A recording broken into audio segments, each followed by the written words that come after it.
طاقت سے اور صبر سے سنیے گا. امام بارگاہ کے اندر، امام بارگاہ کے اندر، امام بارگاہ کے سامنے سڑک پر لبیک یا حسین کہنا بہت آسان ہے. ایسا ہے؟ آسان ہے.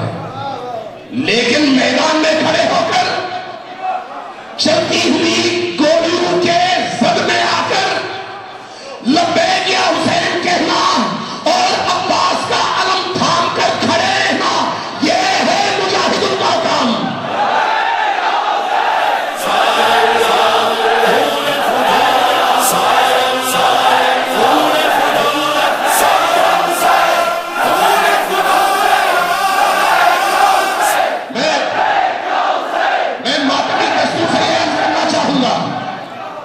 ماتمی دستور سے یہ کرنا چاہوں گا کہ آج تک آپ نے اپنے سینے پر ماتم کر کے حسین کے غم کا حق ادا کرنے کی کوشش کی.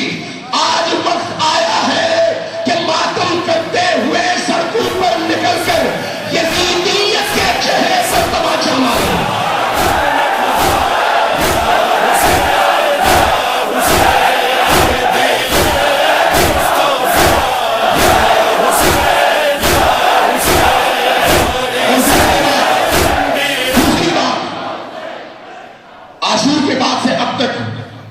میں سینکڑوں کہوں تو شاید مبالغہ ہو، لیکن درجنوں بانیان مجالس نے مجھ سے فون پہ رابطہ کیا اور اپنی مشکلات بتائی.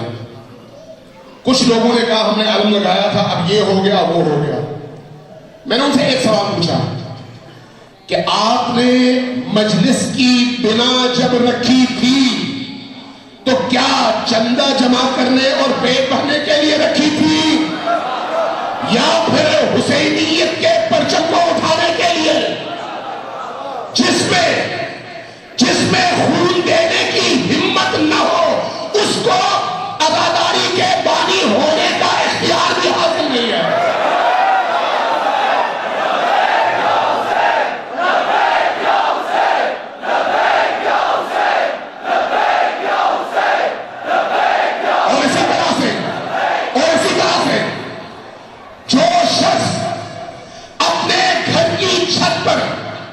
لگے ہوئے علم کی حفاظت نہیں کر سکتا، اس کو کوئی حق نہیں ہے عباس کا نام لینے کی. اس کو عباس کا نام لینے کا اختیار حاصل نہیں ہے.